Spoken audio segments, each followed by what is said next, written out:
Ah, hey darlings, what a time to be alive. Relax. I'm Chessa, and this is just a talk. First and foremost, I apologize for my long absence. I had been traveling for really just a month of traveling, but I wasn't able to stream or record, and then getting back home, it was just a mess trying to get myself back into a rhythm of things. Um, for many reasons. But all that aside, I'm glad to be back, and I'm starting the first in a series, my What If series. Wonderful idea where we can play with thoughts, ideas, just to play with them, see where it goes. Doesn't have to be so serious, but why not consider? Especially on topics like this, where there is active debate, discussion, um, concern. Today's topic is about what if the US Constitution actually promised a democratic and socialist utopia? Now, uh, I know there's a lot of political unrest in the US presently. It's actually been going on for some time. And, well, we could have seen this coming. It's understandable for people in the US to be frustrated, considering that the US is apparently the highest GDP by this standard, the richest nation in the world, more or less. And yet, the economic frustration, the reality of the cost of living in America is heavy on a lot of Americans. And of course, the current military situation in Iran, what is technically an illegal war by technical standards, um, it doesn't help because wars are expensive and now gas is really expensive, right? So, uh, I know I have a brother who doesn't drive right now, and I'm sure he thinks it's really no concern of his, but even if you don't drive, the cost of gas will touch you somewhere in your life because everything that you buy reaches you through gas, more or less. So, it's a really tough time, and seeing how people have responded to political actors, uh, actual politician Zoran Mamdani in New York, and others who have apparently won their in their primaries with his endorsement and the label of communist being thrown around. To be fair, Mamdani is not shy of his socialist ideas and wanting to be progressive in that way, at least for New York City. And technically, socialism is a child of communism. It is under that umbrella, but it is distinct. Um, but is it distinct enough to coexist with democracy? So a lot of the critique that we hear is that, if you allow communism, is how it's phrased. They don't refer to him as socialist, they refer to him as a communist. If you allow communism into the society, into the US, it will become the Soviet Union. It will become, um, Cuba or Venezuela, under its communist rulers. And we've seen how these societies dry up and crumble. And I'm sure there's plenty room to discuss whether or not they would have crumbled without the external, let's call it interference. But for now, I just want to focus on the Constitution and what it promises, right? The Constitution was meant to establish the nation. The Declaration of Independence was the breakup letter, as you might say, is the colonies' breakup letter with their previous government. And the US Constitution was the foundation upon which the new government and the new nation was built. So, for context, let's start with the breakup letter. And I'm going to go specifically to the second paragraph. I will read it aloud. And because I believe this portion most explicitly clarifies the context and the thinking behind the Constitution's preamble and the articles that follow. So, from the second paragraph, it reads, "We hold these truths to be self-evident, that all men are created equal, that they are endowed by their Creator with certain unalienable rights, and that among these are life, liberty, and the pursuit of happiness. That to secure these rights, governments are instituted among men, deriving their just powers from the consent of the governed. That whenever any form of government becomes destructive to these ends, it is the right of the people to alter or to abolish it, and to institute new government, laying its foundation on such principles and organizing its powers in such form as to them shall seem most likely to affect their safety and happiness." Now I'll stop there, because it does continue on largely in the form of a breakup letter, and there's a great short video by comedian Semi Obeit, who reads it with a great contextual, both historical and modern context to his reading. And I'll link it it's linked in the description of this video. But I specify this part because it helps us understand the mindset behind the Constitution, knowing where the founding fathers came from, so we can understand where they're trying to go when they make this Constitution, as they establish this new nation.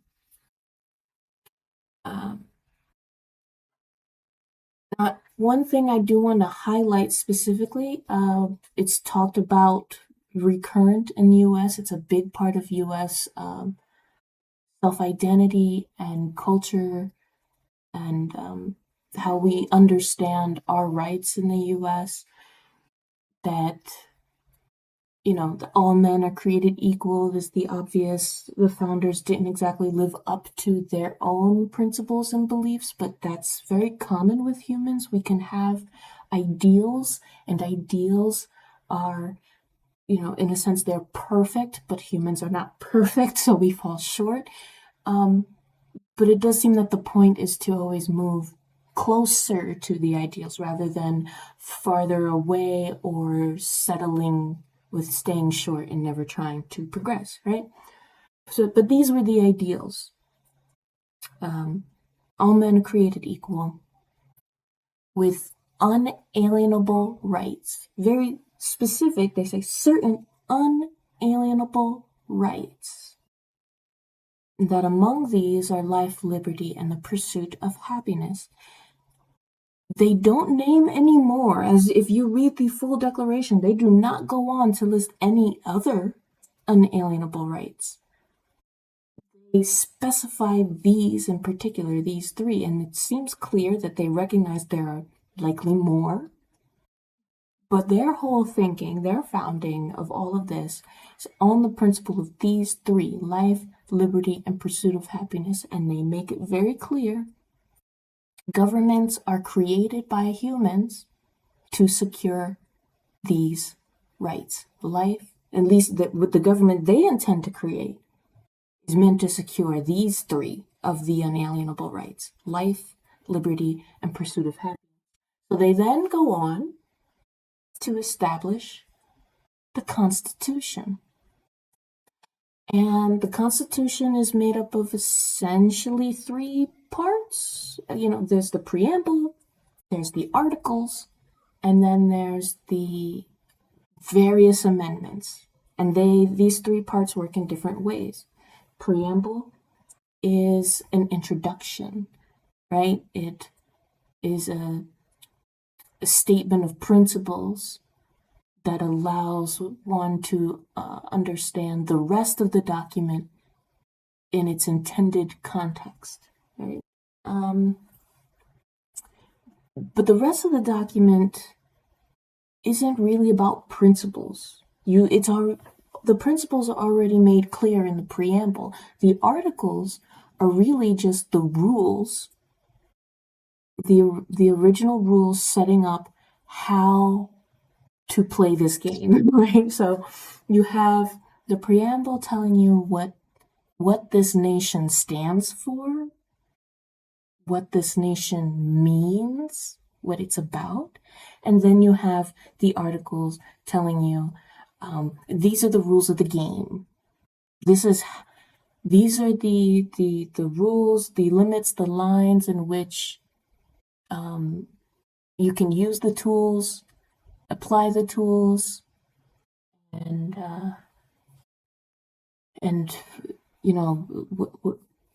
within these guidelines, this is how you work the government, this is how you work this nation, this is how it will work.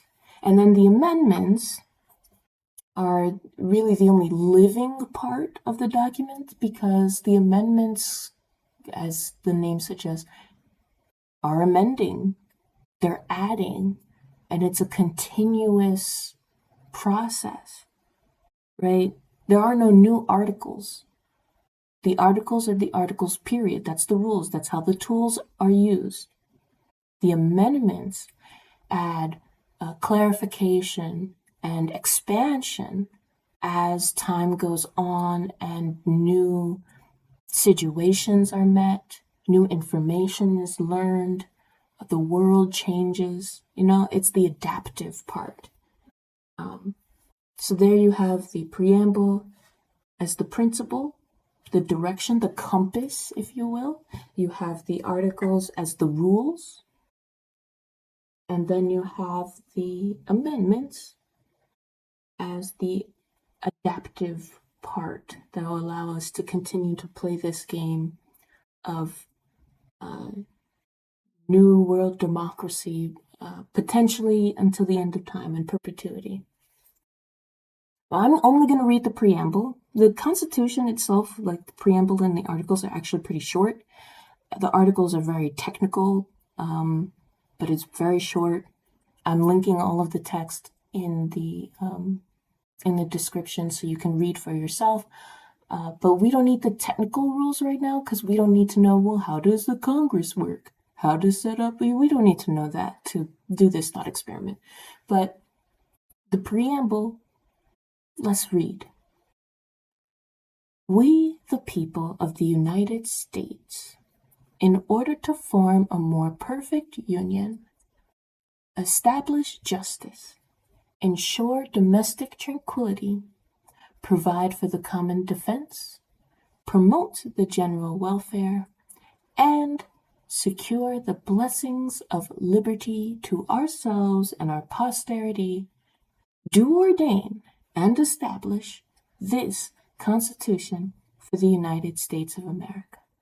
And therein was the preamble. Therein is exactly, very clear, very direct what the heck this document is supposed to do, right? This is the due north of the entire Constitution. So, in order to form a more perfect union, like I just said, perfection, ideals, these humans are not perfect. But that doesn't deny us having ideals and pursuing them. Perhaps it even makes us happy, this pursuit of our ideals. It would be lovely, right? So, okay. We understand the more perfect union is the goal. But what is a more perfect union? Well, they seem to spell it out. The perfect union would have established justice, right? The perfect union is a justice, domestic tranquility, a common defense, general welfare, promoting general welfare, and secured blessings of liberty, not just to the present generation, but to future generations. It's the posterity part. Now, if 1776 Americans were here in America today, they might consider a lot of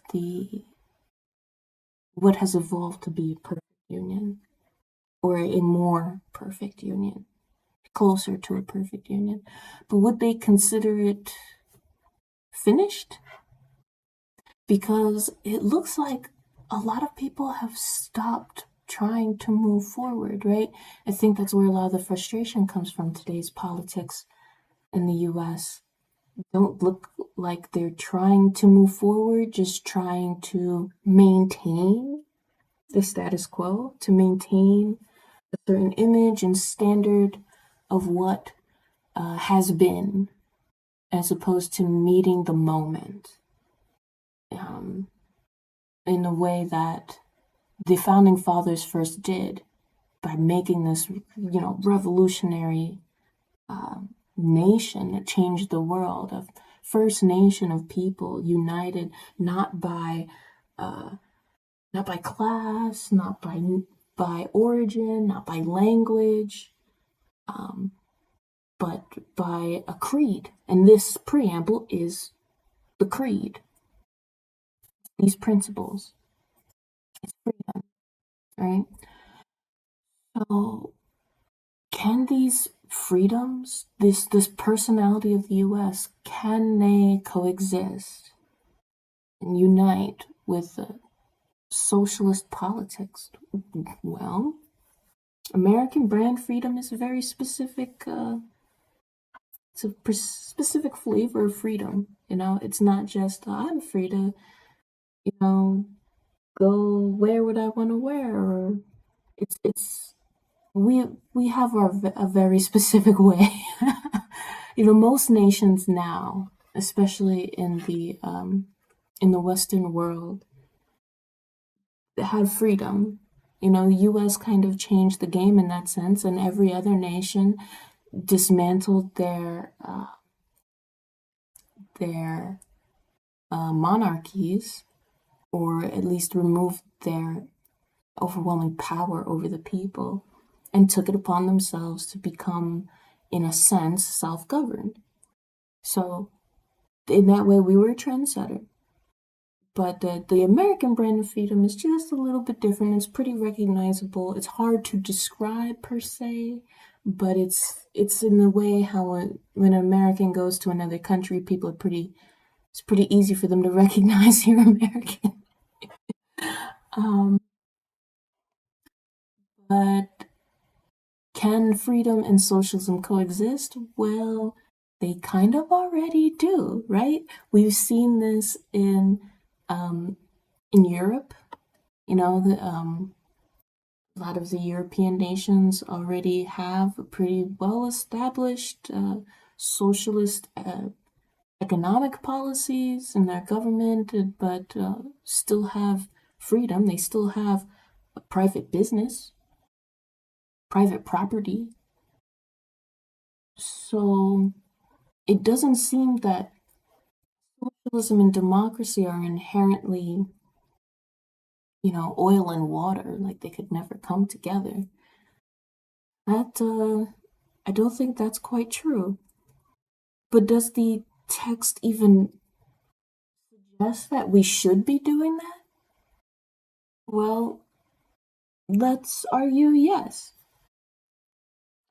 Argue yes. It says very explicitly in the preamble to promote the general welfare, not to decide for the welfare what their lives will be. We're not taking away freedom, and socialism doesn't have to take away freedom, as we see in other nations, democratic nations that successfully employ socialism. But promoting the general welfare is a big part of what socialism is meant to do, right? Socialism isn't meant to strip so much as it is meant to secure and provide for the mass, for the whole. And it doesn't have to mean that you can't choose where you live, or you can't choose what job you work or something. It doesn't have to be all the negative things that Americans know of, or that the world has seen from, for example, the Soviet Union, right? And I'm not bashing the Soviet Union at all. There's definitely upsides that came, there were benefits to the Soviet Union when it was first established. It was established for a reason. The people wanted it. The workers specifically wanted it. And then there were negatives, but we're not diving into communism per se. We're diving into socialism and democracy. So to promote the general welfare, well, some socialist things that we do have already are things like the public library, right? This is something that the government, through taxes paid for by the citizens and whatnot, through taxes, the government provides libraries, a place for self-education, whatnot. Nobody forces you to go to a library. Nobody limits you to a particular library. Now, I do think, I haven't been to a library in a while, or at least taken a book from the library, but I do think that there may be some restriction as far as being able to, take out a book from the library if you're not a local. However, it is there for anyone to walk in and pick up a book, sit down and read, So, and that does promote general welfare, especially in a democracy, because in a democracy where the people are the ones who decide who leads, what the leaders should be doing, well, the more educated the populace, the better the democracy will be, right?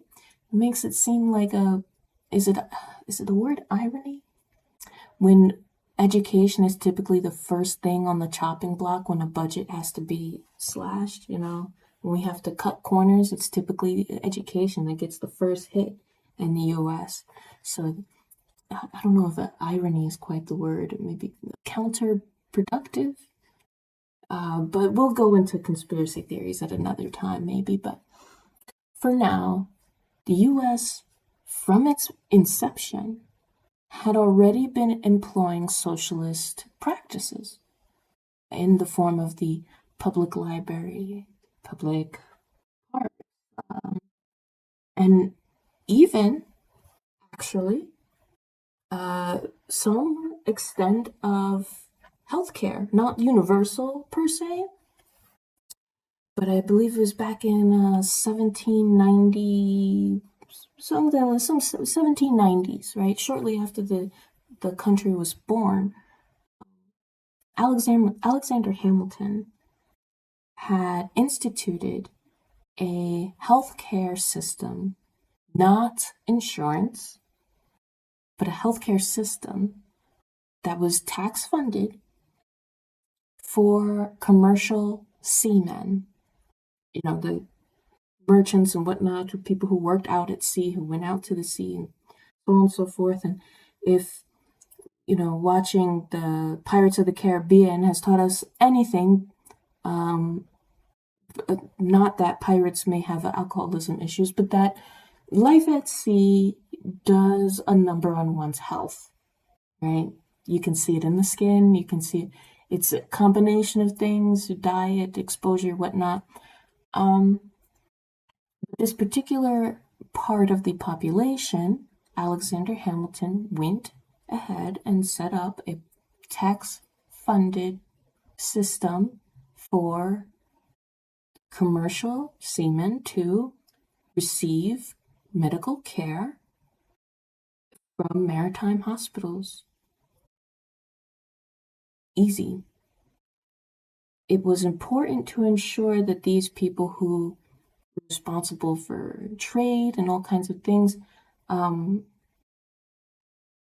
these people needed to maintain their health, and it was important enough in their society at the time to set aside tax dollars to make sure that these people had access to care. Now, no one was forcing them to go to the hospital when they are ill, or they question their status. Maybe I need to get checked out. Maybe this might be a problem. Nobody's forcing them to go. No one was forcing them to go to any particular maritime hospital. It was specifically for maritime hospitals, though, but of course the maritime hospitals are all along, the maritime areas where these seamen would be due to the nature of their work. So there was still plenty of freedom while providing, or promoting the general welfare by ensuring this particular part of the population could have access to medical care when they needed it. And now fast forward to today, we have things like Medicare, Medicaid, disability, Social Security disability, all kinds of social welfare programs today. And I do understand that some people do take arms and that they feel like these programs are exploited by people who shouldn't or don't need.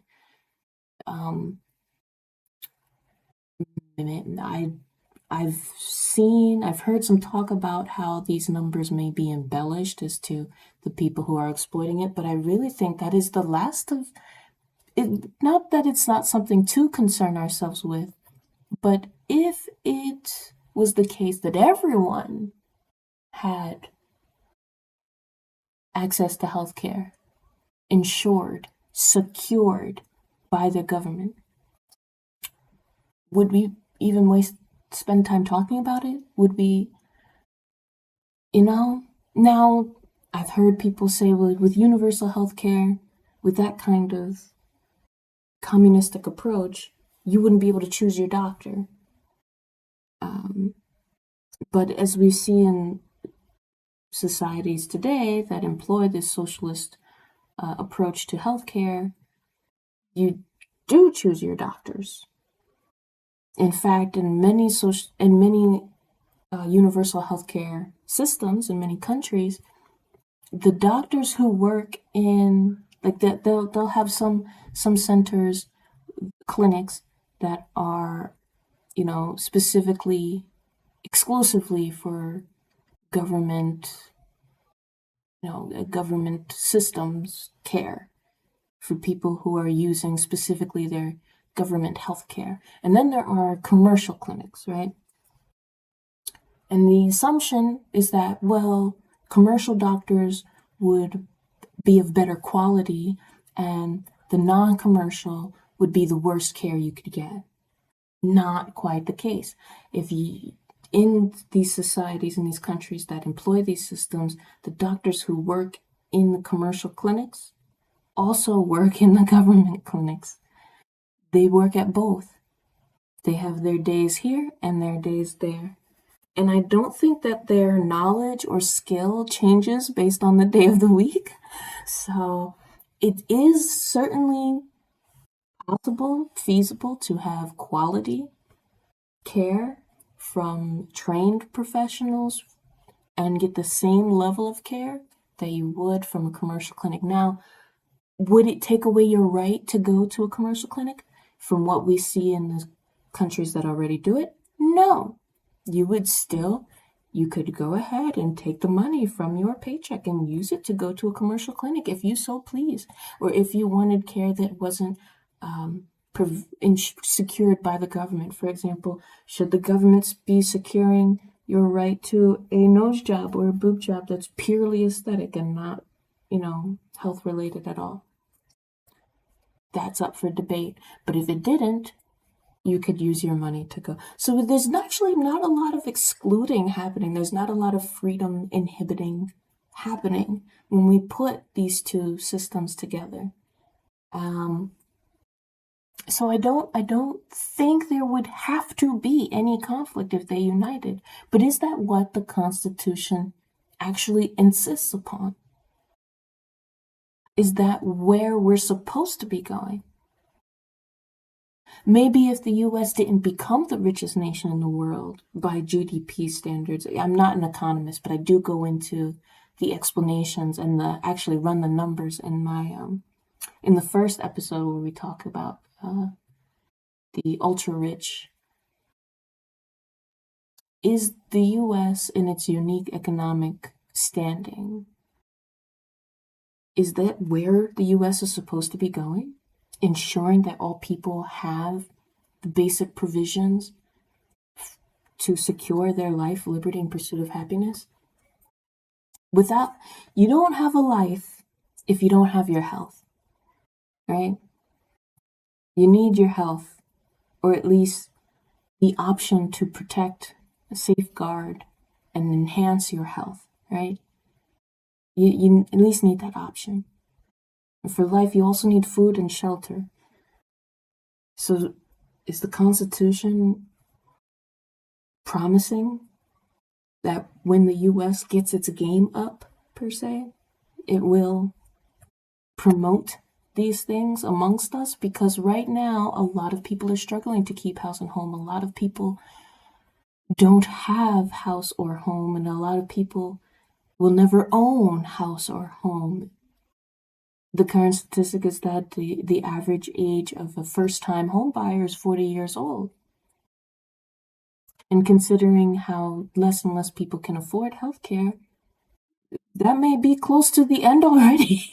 That's not a laughing matter, but I don't know how else to respond. Nervous laugh. Yeah. What's interesting is that the other standards, principles named in the preamble, domestic tranquility, common defense, promoting general welfare in the way of ensuring, securing food, shelter, and health, or at least access to these things, to secure that the people have access to these things. This would advance, or at least allow us better certainty amongst the domestic tranquility and common defense. I'm not sure why we wouldn't, if we can afford it. And I know that's a common thing that a lot of politicians will say. Well, we can't afford it. The country has debt. The country has always had debt, and yet the country gets richer. If the country were to take on debt for anything, shouldn't it be for the general welfare? Perhaps not putting the general welfare first is a big contributor to why we have the debt. Now that's a whole nother question, but to me it does seem like, one, the US has somewhat stalled The more perfect union was never meant to be a one-time, all right, it's established, it's a more perfect union, that's it. Now just hold this position, guys. Hold it, hold it. No, more perfect is, just by the statement alone, by the meaning of perfect and the fact that humans are not and never will be perfect. More perfect tells us this is a never-ending task. We shouldn't be at a status quo or trying to go back to an old status quo. More perfect means always advancing. And if it only took taxing, as Bernie Sanders laid out the numbers, again, this is in my ultra-rich disease video podcast episode. Bernie Sanders' proposed tax upon the ultra-wealthy would affect some 900 plus people, less than 1,000 people in the US. And it's not by stark amounts. The difference in the tax paid, that by what he suggests, it's the tiniest, comparatively, compared to the income that is reported, compared to the wealth that these people have. It is single-digit percentage of what they have. But the 20 and the 30%, at least if you live in places like California, Texas, or places with high state tax coupled with federal tax, that's a big chunk from a small budget. That's a big chunk in trying to survive on.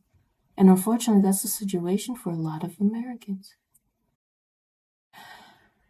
If it only took raising taxes in this relatively nominal way, when no one else would feel the tax difference, and arguably the ultra-rich would not feel it themselves either.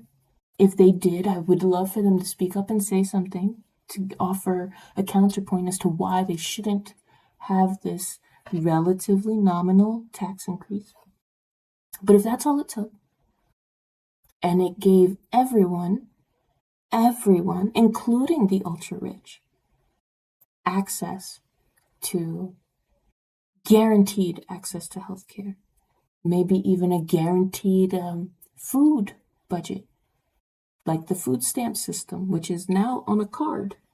It's not standard. Once upon a time, it was stamps back in the day when it was first instituted, but now it's on a card, and the card you can apparently use on Amazon and online purchases, because that's where society has gone.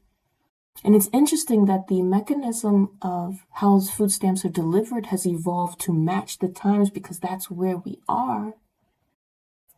But the way we distribute them, the mechanism of who gets it, hasn't actually advanced or progressed to meet the times. Instead, you have things like that big bill that was passed, and pretty much the only thing really passed with any substance by the current Congress. That bill put in new limitations. There hasn't been an expansion despite the fact that the number of people in need has expanded. The complaint and the strain expressed by the people has expanded. Perhaps we have fallen short, and we have stopped securing the blessings of liberty for ourselves or our future generation. Perhaps the more perfect union has been standing still in place and stopped moving towards more perfect. The question is, why? Is this already perfect? Who thinks this is perfect? It doesn't matter. Because if it was perfect, the founding father says, make it more perfect. Good. All right, you feel like you reached perfect? Good job. Make it even more perfect. It says it right there. Form a more perfect union. You don't ever finish. And considering that we started with some socialism as a young nation, a nation born with debt, we started providing healthcare, we started providing education, we started providing. If we grow our financial power, shouldn't the nation also grow in the provisions received? Now, how you execute this is a totally different conversation. That gets into technicalities and the real nitty gritty of politics of how to make it happen. But bare bones, how to make it happen, the people must say so. That's the standard of a democracy, even a representative democracy like this one. The people just need to say, hey, government, do this. Do it. Do it now. And that's really all it takes. Wow. That is, maybe you don't want to live in a communist Soviet Russia. That's fine. Make it the job. Why not? What would happen if, tell me, what would happen if every US citizen told their government representatives from the most local, municipal, all the way to the top and said, hey, no more hunger. No more homelessness. No more restrict or denied access to necessary health care.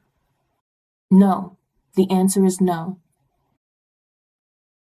Not being able to afford it is not an acceptable answer. Do it. Give us these socialist benefits without restricting our democratic freedoms. You think democracy and socialism cannot coexist?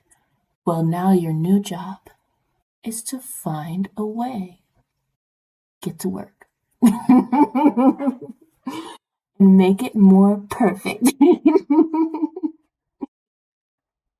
Well, that was interesting. Rant or oh, that was fun. Well, okay. That's why I didn't start with the appetizers I have before. I just jumped right into the main course because man, that was a big one. That was a doozy. But I will end with a coming to terms as a little sneak peek of what is to come next. The term is loneliness. To be alone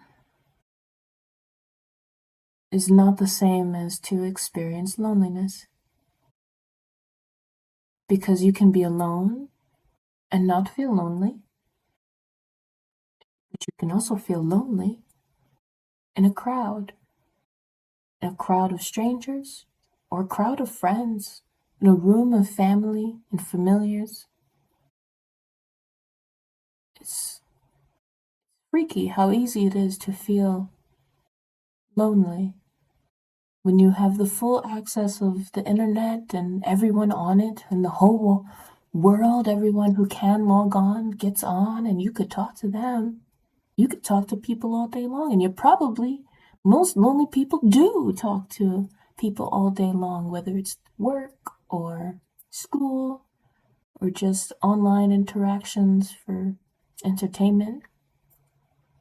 And yet, can still be lonely. So, that is a teaser for the next topic, and the next episode I will put out, it will not be live. I'm gonna have recording. I'm getting some people on to talk with me. It's going to be a fun one. Uh, and oh, I do want to mention that I have started a Substack. I just set it up. It will be linked in the bio, so you can find it there. I will be posting articles, expanding on the things that I talk about here, or things that I don't really have the chance to talk about here, or topics to come, but just more in depth, more thorough. So go ahead, check that out. Follow, subscribe. Same here. Like, comment, subscribe, share. And would love to know any topics that you guys have in mind, any what ifs. But yeah, get ready because I'm back. I'm settled in, and I'm gonna try to get going on a weekly schedule. Let's pound these out, right? Okay, darlings. This was fun. I'm Chessa. This has been Chessa Talk.